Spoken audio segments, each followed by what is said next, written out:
They thought I'd always be the reliable assistant, the one who answered emails at midnight, worked unpaid overtime, and endured their petty power games in silence. The perfect corporate doormat. Until I planned my exit for exactly 4:59 p.m. on a Friday afternoon. 1 minute later, their $1 million contract began to crumble. They never saw it coming. After 3 years of exploitation, I discovered that sometimes the most devastating revenge isn't loud or violent. It's simply walking away at precisely the right moment. My name is Erin Blake, and for 3 years, I was invisible at Vantage and Delmore Partners. Not literally, of course, though sometimes it felt that way when executives walked past my desk without acknowledgement, their eyes sliding over me like I was part of the furniture. No, I was the kind of invisible that comes from being too good at your job in a place that only notices you when something goes wrong. VDP was one of those gleaming glass towers in downtown Austin where everyone wore designer suits and talked about synergy and leveraging core competencies. The kind of place where they had meditation pods on the 15th floor but expected you to work through lunch. Where they preached work-life balance in all-hands meetings while sending emails at 11 p.m. marked urgent, need response ASAP. I was their bid processing specialist, a title that sounds important until you realize it meant I was the one who made sure all the government construction contracts were formatted correctly, submitted on time, and compliant with approximately 10,000 different regulations. It was detail work, tedious work, the kind that made your eyes blur after staring at spreadsheets for 12 hours straight. But it was also critical work. One misplaced decimal, one missing form, one deadline missed by 5 minutes, and millions of dollars would vanish into thin air. The men in their Brooks Brothers suits would panic when a bid was due, suddenly remembering my existence. Erin, we need this by EOD. Erin, can you double-check Section 47B? Erin, why isn't this uploaded yet? Then, when the contract was won, they'd pop champagne in the conference room while I sat at my desk, updating tracking systems and preparing for the next fire drill.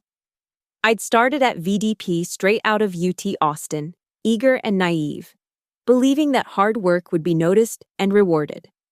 That dedication would lead to advancement. That being indispensable would mean something. 3 years later, I was still at the same desk, with the same title, making the same salary I'd negotiated as a fresh graduate who didn't know any better. The office itself was a monument to corporate excess, Italian marble in the lobby, Herman Miller chairs that cost more than my monthly rent, a coffee bar that served single-origin beans from places I couldn't pronounce.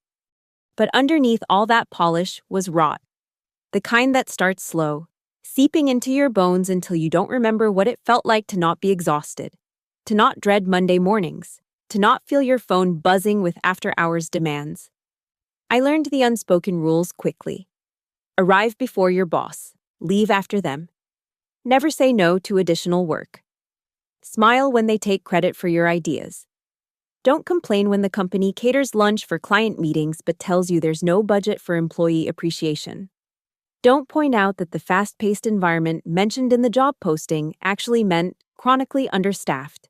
Don't mention that other duties as assigned had somehow expanded to include half the department's responsibilities. Every morning, I'd badge in at 7:30 a.m., watching the sunrise reflect off the glass towers around us. Every night, I'd leave long after dark, my eyes burning from screen glare, my shoulders aching from hunching over documents. 60-hour weeks had become my normal. Weekends were for catching up on the work I couldn't finish during regular hours. But I was good at what I did. Too good. I'd built systems that streamlined processes, created templates that saved hours of work, memorized every quirk of the government's online submission portals. I was the one they called when the servers crashed an hour before deadline. I was the one who knew which contracting officer preferred executive summaries in bullet points versus paragraphs. I was the one who never missed a deadline, never submitted an incomplete package, never let them down. And that was my mistake. Being too reliable in a place that saw reliability not as an asset to be valued, but as a resource to be exploited. Morgan Keene was everything I wasn't. Tall, commanding, with perfectly blown-out auburn hair and a wardrobe that probably cost more than my annual salary. She'd been brought in as Senior Vice President of Business Development 2 years ago. And from day one, she'd made it clear that I was her personal support system, regardless of what my actual job description said. "Erin, darling," she'd say, her voice dripping with false sweetness that barely masked the steel underneath. "I need you to stay late tonight. The Henderson proposal needs another review." It didn't matter that I'd already reviewed it 3 times. It didn't matter that she'd had 2 weeks to look at it herself. What mattered was that Morgan Keene didn't stay late. People like Morgan Keene had work-life balance. She had this way of making demands sound like favors she was doing for you. "This will be such good experience for you," she'd say, dumping another project on my desk at 4:45 p.m. Think of it as professional development. Professional development that never showed up on my performance reviews, never translated to a promotion, never meant anything except more work. The raise situation was its own special kind of humiliation. 3 years, 3 performance reviews marked exceeds expectations. 3 conversations where I was told it's just not in the budget this year. Meanwhile, they hired fresh MBAs at salaries higher than mine, kids who couldn't find their way around a government contract if their trust funds depended on it. "You're so valuable where you are," Morgan would say during our one-on-ones, her manicured nails tapping against her iPad. "We really couldn't function without you in this role." Translation: We found someone who'll do senior-level work for entry-level pay. And we're not letting go. But it was the Thornton Industries contract that showed me exactly where I stood. It was a $3.2 million bid for downtown infrastructure development, the kind of project that makes careers. I'd spent 6 weeks preparing it, working nights and weekends, triple-checking every requirement, creating custom graphics and compelling narratives that set us apart from competitors. I'd even caught a critical error in the pricing matrix that would have disqualified us immediately. The morning we found out we'd won, Morgan called an all-staff meeting. She stood at the front of the conference room, accepting congratulations, talking about her vision and her strategic approach. She thanked the business development team, the finance team, even the receptionist. My name was never mentioned, not once. Later, I found out she'd received a $15,000 bonus for landing the contract. I got a Starbucks gift card in my desk drawer, $25. But the moment that finally broke something inside me came 3 months ago. There'd been a budget error on the Riverside renovation project. Someone had miscalculated the labor costs by $200,000. It happened on a section I'd reviewed, but the error had been introduced after my review, in changes Morgan had made directly in the system without telling me. When the client noticed, Morgan called me into her office. HR was there. My stomach dropped. "Erin," Morgan said, her face a mask of professional concern. "We need to discuss the serious error in the Riverside proposal. As you know, accuracy is paramount in our industry." I sat there, speechless, as she threw me under the bus with surgical precision. She had emails showing I'd been the last one to access the file. She didn't mention her own access afterward. She had documentation showing the section was my responsibility. She didn't mention she'd changed the numbers. She painted a picture of negligence that was so convincing, even I almost believed it. The only reason I wasn't fired was because they needed me for the upcoming Washington state bid. But the incident went in my file. A black mark against my record, while Morgan emerged looking like a leader who'd caught a potentially catastrophic error.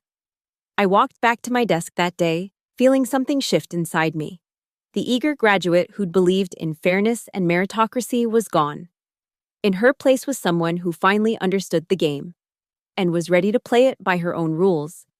That night, I started documenting everything, every after-hours email, every project dumped on me at the last minute, every time Morgan's name appeared on work I'd done, every instance of her revisions that introduced errors.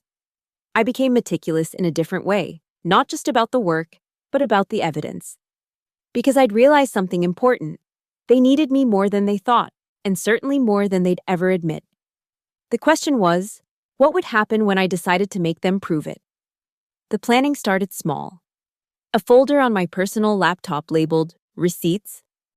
Screenshots of emails sent at 11:47 p.m. demanding next morning deliverables. Timestamps showing me logged into the system on Saturdays and Sundays. A meticulous spreadsheet tracking every project I'd completed, with columns for credited to and actually completed by. The patterns were damning when you saw them all together. I began to notice things I'd been too busy to see before. How the bid tracking system I'd built from scratch was held together by my knowledge alone. No documentation existed because I'd never had time to create it.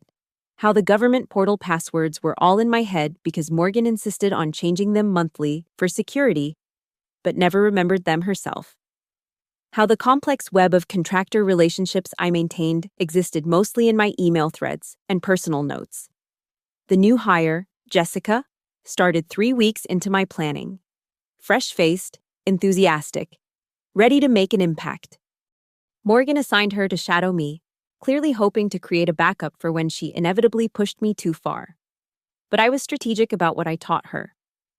Here's how to submit a basic bid, I'd say, showing her the standard forms. I didn't mention the portal glitches that required specific workarounds. This is the tracking spreadsheet, I'd explain, walking her through the surface level. I didn't share the macro passwords or the hidden sheets with critical contact information. I trained her to do the job as it appeared on paper, not as it actually existed. Meanwhile, I studied the bid calendar like a general planning a campaign. The Washington State opportunity had passed, but there was something bigger on the horizon. The Austin Metropolitan Infrastructure Initiative. $1.2 million for comprehensive planning services. The kind of contract that would define VDP's next fiscal year. The RFP would be released on a Monday, with a tight turnaround, due by 9 a.m. the following Monday. It was perfect. The timeline meant work would need to happen over the weekend. The complexity meant it would require every bit of institutional knowledge I'd accumulated. The stakes meant failure wasn't an option for VDP. I volunteered to lead the effort. Morgan was suspicious at first. I'd been quieter lately, less eager to please. But the opportunity was too good to pass up. And who else could she trust with something this critical? I'll make sure everything's ready, I assured her in our Tuesday morning meeting. I've already started pulling together the documentation we'll need.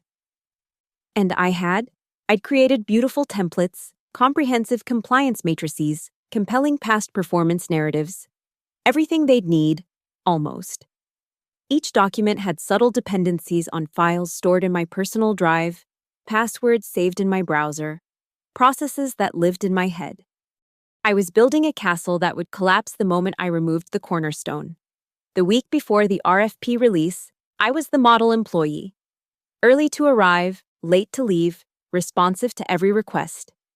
I even smiled when Morgan took credit for my preliminary analysis in the executive briefing. Let her have her moment in the sun. The shadows were where the real work happened. I created a transition document for Jessica, 20 pages of procedures that looked comprehensive but carefully omitted crucial details.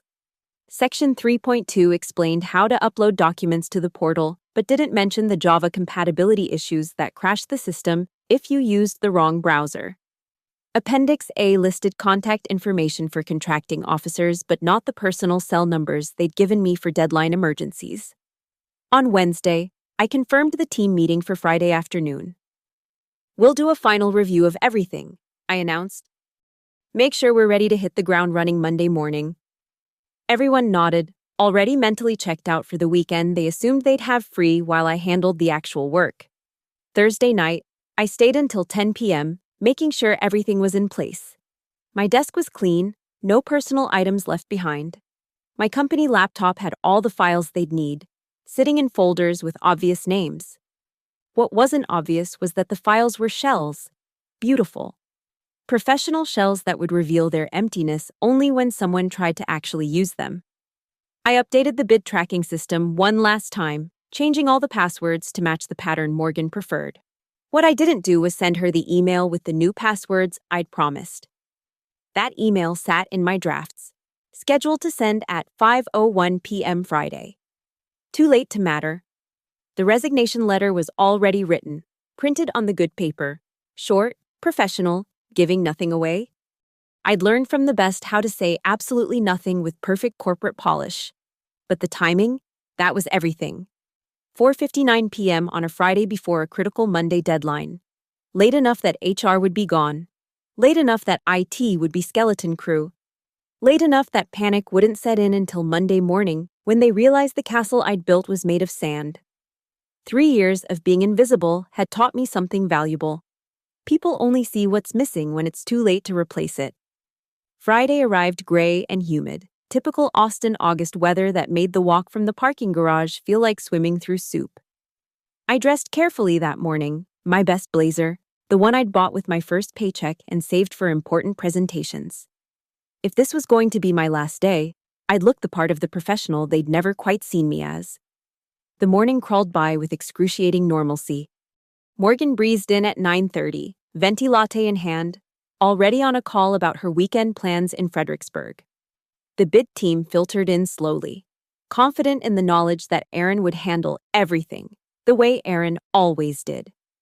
At 10 a.m., I sent a status update to the distribution list. Austin Metro Infrastructure Initiative. All preliminary documents prepared and staged. System passwords updated, ready for Monday submission. I received exactly one response. A thumbs-up emoji from Brad in finance. The rest of them were already mentally on the golf course. Lunch was the usual sad desk salad, while everyone else went out for team building at the new gastropub. Morgan stopped by on her way out, her maze bag slung over her shoulder. "Don't work too hard, darling," she said, that patronizing smile playing at her lips. "Make sure you get some rest this weekend. We'll need you fresh on Monday." I smiled back. Of course, everything's under control. The afternoon was a masterpiece of calculated normalcy. I responded to emails with my usual efficiency, updated spreadsheets with practiced precision, even helped Jessica troubleshoot a minor issue with her computer, the kind of small kindness that would make my absence sting more when they realized all the problems I'd been quietly solving. At 3, though, I did a final sweep of my digital footprint. Personal files transferred to my thumb drive weeks ago. Browser history cleared. Auto-saved passwords deleted. I'd been slowly extracting myself from the system like removing a splinter, careful not to disturb the surrounding tissue until the very last moment. At 4 hour, the office started its Friday wind down. Conversations got louder, laughter more frequent. Someone broke out the beer cart early. Morgan was holding court in the corner office, regaling the junior staff with stories about landing the Thornton contract. My fingers tightened on my mouse as I heard my work transformed into her triumph. But I kept my face neutral. 1 more hour. At 4:30, I made my final rounds. Watered the plant Jessica had been forgetting about. Straightened the supply closet nobody else knew how to navigate. Forwarded one last batch of routine emails with the kind of detailed instructions that would seem helpful until they realized the crucial context was missing. At 4:45, I printed the resignation letter. The printer hummed its familiar song one last time for me. I slipped the paper into a crisp white envelope, wrote Human Resources on the front in my neatest handwriting. At 4:55, I locked my computer and stood up. My personal items were already gone, removed gradually over the past 2 weeks, so slowly that no one noticed my desk becoming more sterile. Only the essentials remained: company laptop, badge, parking pass, the detritus of corporate identity. The walk to HR felt both endless and too quick. Their door was already locked. They always left early on Fridays. I slipped the envelope under the door, heard it whisper across the carpet on the other side. Done. Back at my desk, I opened the laptop one last time. 4:58 p.m. I navigated to my email, where the draft to Morgan sat waiting. My finger hovered over the send button as I watched the clock in the corner of the screen. 4:59 p.m. Send. Morgan, password updates for all systems attached, effective immediately. I resigned from my position at VDP. Badge and parking pass are on your desk. Laptop remains at my workstation. No further communication will be necessary. E. Blake. I closed the laptop, placed my badge and parking pass precisely in the center of Morgan's desk blotter. and walked toward the elevator. Behind me, I could hear the celebration continuing, oblivious to the timer I'd just started. They thought they had everything handled. The proposal was ready. The team was prepared. What could possibly go wrong? The elevator doors closed on 3 years of my life with a soft chime. As I descended, I thought about what they'd find Monday morning. The bid documents that looked complete until you tried to upload them and discovered the encryption keys were missing. The contact list that seemed comprehensive until you realized the email addresses were all the generic InfoWe accounts, not the direct lines I'd cultivated. The tracking system that appeared functional until you tried to log in and found yourself locked out after 3 attempts. I walked through the marble lobby for the last time, nodding at the security guard who'd never learned my name. Outside, the August heat hit me like a wall, but I didn't mind. For the first time in 3 years, I wouldn't be checking my phone for after-hours emails. I wouldn't be spending my weekend worried about Monday's deadline. That was their problem now. And they wouldn't even know they had a problem for another 64 hours. The parking garage was nearly empty as I reached my car. As I drove toward the exit, I caught a glimpse of the VDP offices in my rearview mirror, golden in the late afternoon sun. Somewhere up there, Morgan was probably opening her email, frowning at my message, maybe even laughing at the idea that they'd miss me. By Monday morning, that laughter would cost them exactly $75,000 in lost prep work, rushed consultants, and missed opportunity. But I wouldn't be around to see it. I'd be 1,400 miles away, starting fresh at a company that had already promised me the title and salary I'd earned 3 times over. The debt was paid, not with violence or drama, but with the simple act of withholding the invisible labor they'd taken for granted. 5:01 p.m. My phone buzzed. A text from Jessica. Hey, did you change something in the system? Getting an error message. I turned off my phone and drove into the Austin sunset, leaving VDP to discover exactly how much they'd depended on the person they'd never bothered to see. Monday, 6:47 a.m. Mountain Time. I was sitting in a coffee shop in Denver, laptop open to my new company's onboarding portal. When my personal phone started its symphony, the blocked numbers meant they were calling from the office. I let each one go to voicemail, sipping my cortado with the kind of peace that comes from knowing you've already won. But I knew what was happening 400 miles away in Austin. I'd orchestrated it too carefully not to know. It would have started with Jessica, arriving early to impress Morgan, trying to log into the bid portal. 3 attempts, account locked. The helpful error message suggesting she contact her system administrator, who happened to be me. Panic attempt number 1, check the password document I'd left. Accept the passwords there were from last month, before Morgan's mandated security update. Then the escalation? Morgan, striding in at 8:15, expecting to find everything humming along smoothly. The slow dawning realization as Jessica explained the situation. The quick mental math, 45 minutes until deadline. Plenty of time to upload documents that were surely ready to go. Except the documents weren't ready to go. They were beautiful shells, opening to reveal dependency errors. Cannot locate source file. EB Lake Nas Chius Private. Bid. Components. Technicals approach. Master. Docs. A breadcrumb trail of broken links leading to drives they couldn't access. Templates they couldn't modify. Attachments that didn't exist. I imagined Morgan's voice climbing octaves as she demanded IT unlock the system. IT explaining that the portal was federal, not internal, they had no control. The passwords had to be reset through the contracting officer's secure line. The contracting officer who was definitely not answering calls at 8:30 a.m. on a Monday. The documents could be rebuilt, of course. If they knew where to find the source material, if they understood the intricate compliance requirements, if they could recreate 3 weeks of work in 30 minutes. If. My phone buzzed. A text from an unknown number. Aaron, this is Morgan. Urgent situation. Please call immediately. Then another. We need the portal passwords now. And another. This is unacceptable. Respond immediately. or will pursue legal action. Legal action. I almost laughed. For what? Resigning? Forgetting to share passwords I'd updated dozens of times before without issue? They'd have to prove malicious intent.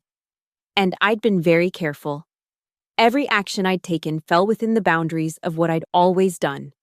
The only difference was this time, I wasn't there to fix it. 8:45 a.m. Austin time. 15 minutes to deadline. They'd be in full crisis mode now. Brad from finance probably dragged in to help, sweating through his golf shirt. Some junior associate frantically calling other team members, trying to piece together the puzzle. Morgan likely on the phone with senior leadership, spinning the story to minimize her exposure. I pulled up LinkedIn on my laptop. 3 messages from VDP employees. Hey, heard you left? Quick question about the Austin Metro submission. Delete. Delete. Delete. 9 a.m. Austin time. Deadline. The portal would close with mechanical indifference. No late submissions accepted, no exceptions, no appeals. Just a simple message.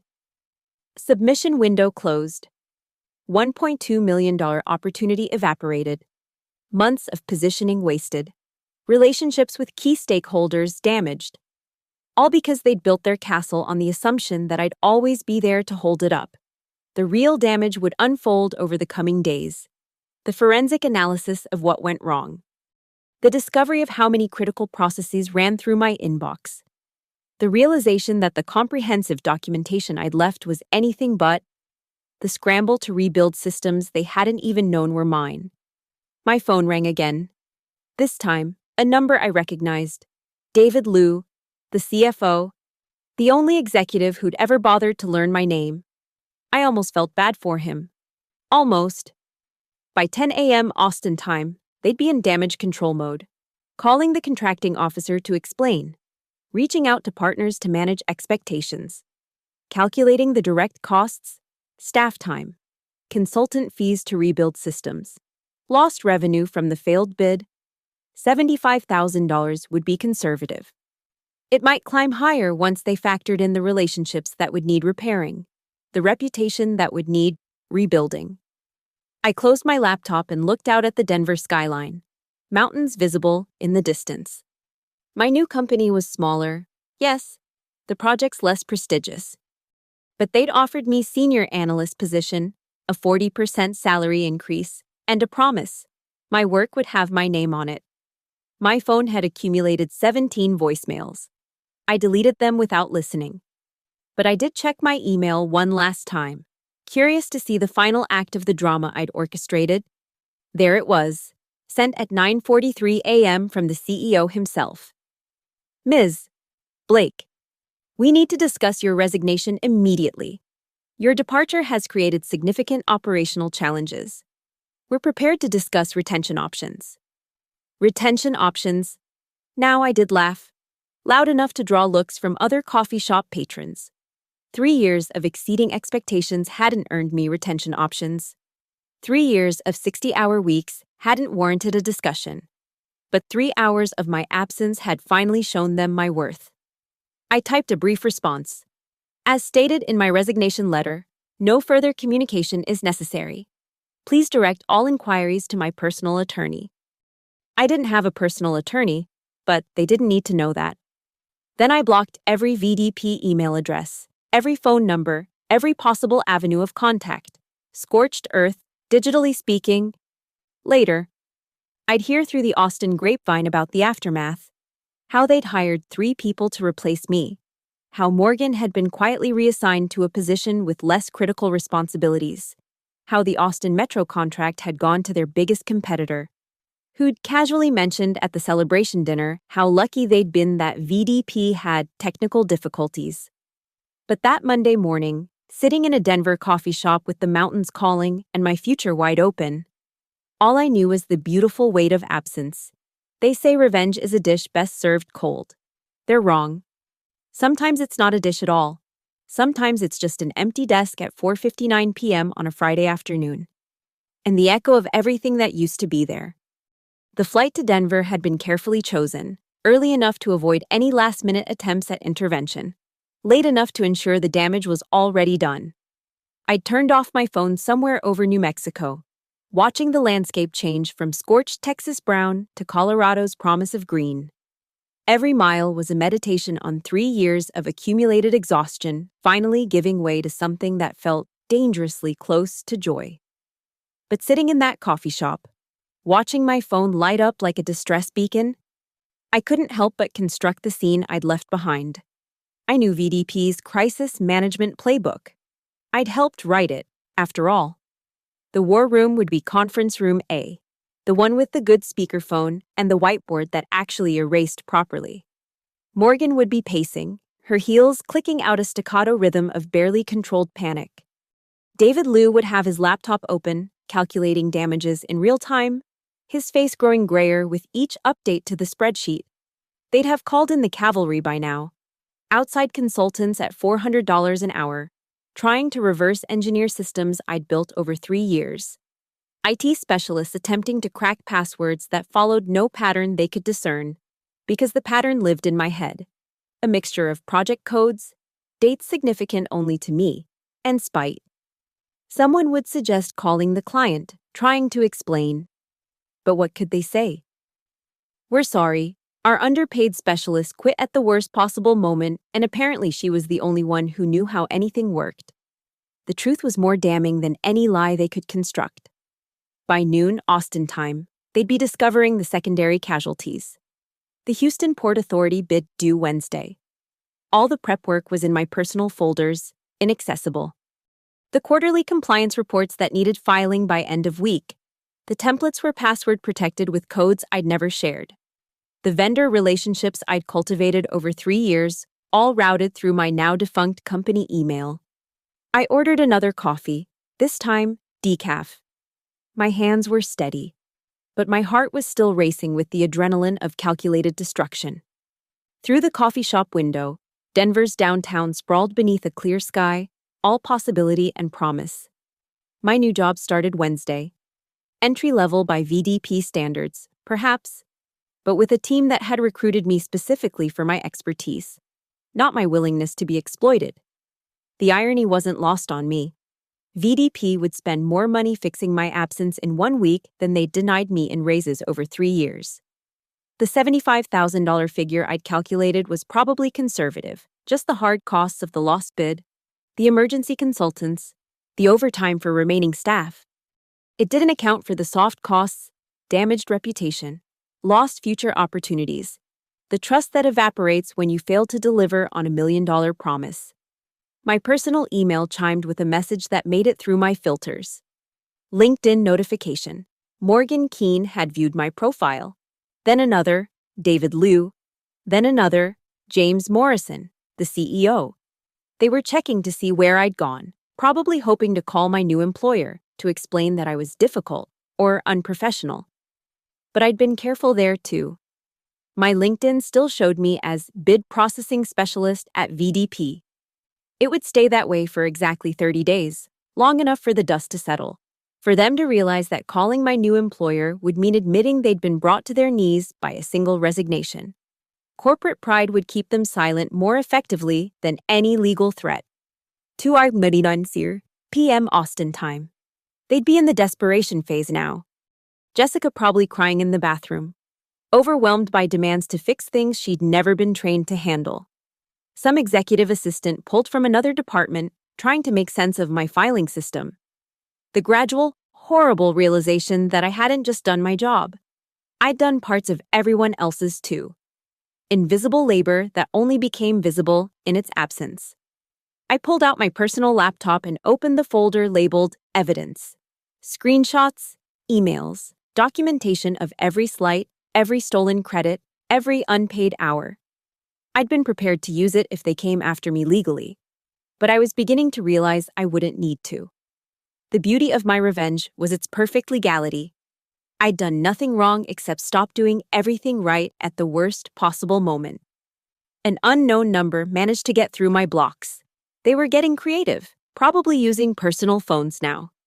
The voicemail was from someone in HR I'd never met. "Ms. Blake, we're prepared to offer you a significant retention package if you'll return immediately. Please call us back. Retention package. The words sat bitter in my mouth like overbrewed coffee. Where was that package when I'd saved the Thornton deal? When I'd worked through pneumonia to meet the Seattle deadline?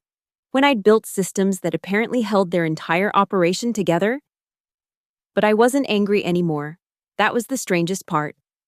Sitting in that Denver coffee shop, watching mountains in the distance that I'd actually have time to hike now, I felt something I hadn't experienced in 3 years.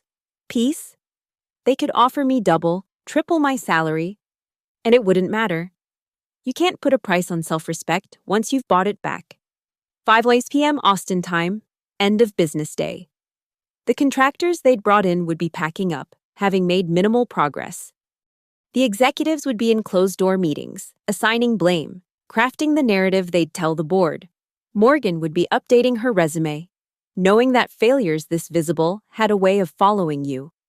And somewhere in that glass tower, my empty desk would sit like a monument to every thank you never said, every credit never given, every hour never compensated.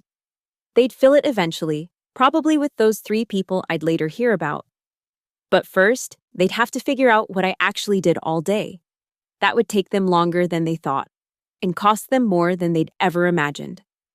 I closed my laptop, gathered my things, and stepped out into the Denver afternoon. The air was crisp, thin, nothing like Austin's suffocating humidity. I had a new apartment to set up, a new life to build, a new job where my name would actually appear on my work. Behind me, 400 miles away, VDP was learning what I'd always known. Invisible doesn't mean insignificant. It just means you don't notice the value until it's gone. And by then, it's far too late to negotiate. The auto response had been crafted weeks in advance, each word chosen for maximum impact through minimum effort. I do not work for VDP anymore. Please contact HR. 7 words that would greet every increasingly frantic email, every desperate attempt at contact. Professional, distant, final. By Tuesday, the attempts had taken on an almost pathetic quality. Morgan's assistant, a new voice I didn't recognize, left a voicemail offering to fly to Denver for an in-person meeting. The CEO sent a message through my LinkedIn, carefully worded to sound conciliatory while avoiding any admission of fault. Even clients had started reaching out, confused about why their emails to me were bouncing back, why the person who'd always had answers had vanished into digital smoke. I do not work for VDP anymore. Please contact HR. Wednesday morning, I started my new job at Elevation Engineering. Smaller company, smaller projects, infinitely larger respect. My manager introduced me to the team with my actual title, Senior Bid Analyst. My name was on my office door. My work would have my byline. When I solved problems, I'd get credit. When I stayed late, which would be rare, I'd get overtime. The simplicity of being valued was almost disorienting, but I couldn't resist one final check on the aftermath. A former colleague from a different department, one of the few who'd ever treated me as more than furniture, sent me a text Thursday evening. Holy shit, Aaron, this place is in meltdown. They've got 5 consultants trying to figure out your systems. Morgan's been in crisis meetings all week. Rumor is the Austin Metro thing cost them 7 figures when you factor in everything. 7 figures. I'd underestimated my own worth. Friday arrived with mountain sunshine and the strange sensation of leaving work at 5 p.m. because my work was actually done. No emergency emails, no last-minute demands, no invisible expectations that I'd sacrifice my weekend to someone else's poor planning.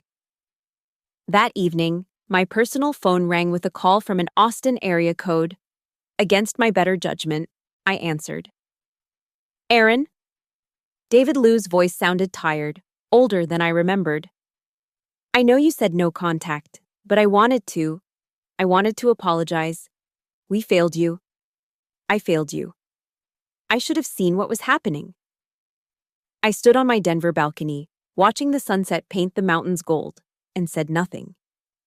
The board is asking questions, he continued, about how one person's resignation could cause this much disruption, about why someone so critical was paid so little, about what other single points of failure we might have. Morgan's been reassigned. We're restructuring the entire bid process. And He paused. We're auditing 3 years of work attribution, making sure people get credit for what they actually did. Too little, too late, but I appreciated the gesture. David, I said quietly, you were the only one who knew my name. Remember that for the next person. I hung up before he could respond and deleted his number. That chapter was closed. The next Monday, a tech blog picked up the story. How one employee's perfectly timed resignation cost a company $1.2 million went semi-viral in business circles. VDP wasn't named, but anyone in Austin's construction consulting world knew. My phone buzzed with messages from recruiters, former colleagues, people who suddenly remembered I existed now that I was gone. I archived them all. I had work to do, real work, with my name on it. For people who said thank you. 3 months later, I heard the final piece of news through the professional grapevine. VDP had lost 2 more major contracts, their reputation damaged by whispers of operational instability. Morgan had left for a position in another city, her LinkedIn notably absent of any VDP achievements. The company had implemented something they called the Blake Protocol, mandatory documentation and cross-training for all critical processes. They'd named their failure after me. I considered that its own form of victory. But by then, I was too busy living my life to care. Weekends hiking in the Rockies, evenings that actually belonged to me, work that challenged without consuming, a salary that reflected my worth, the radical concept of being seen as more than a function. The revenge hadn't been in the leaving, it had been in proving, with surgical precision, that I had always mattered, that every ignored contribution, every stolen moment of credit, every unpaid hour had been a debt accumulating interest. And when I called in that debt, the bill came due all at once. $75,000. That was just the down payment. The real cost was in the mirror they'd been forced to look into, seeing how they'd built their success on the backs of people they'd made invisible. My auto response still runs, somewhere in the digital ether. I do not work for VDP anymore. Please contact HR. 7 words. 1 minute, 4:59 p.m. on a Friday afternoon. 3 years of invisible labor withdrawn in an instant. Sometimes the most devastating rebellion isn't a shout. Sometimes it's just the quiet click of a door closing behind you, and the echo of everything you're taking with you when you go. They never saw it coming. That's what happens when you train someone to be invisible. Eventually, they learn to disappear completely, and you only notice the ghost when it stops holding everything together. Thank you so much for listening to my story. I'd love to know where you're tuning in from. Drop a comment below and let's connect. If this resonated with you, please subscribe to the channel and share your own thoughts and experiences. Have you ever felt invisible at work? What would you have done in my position? Let's discuss in the comments.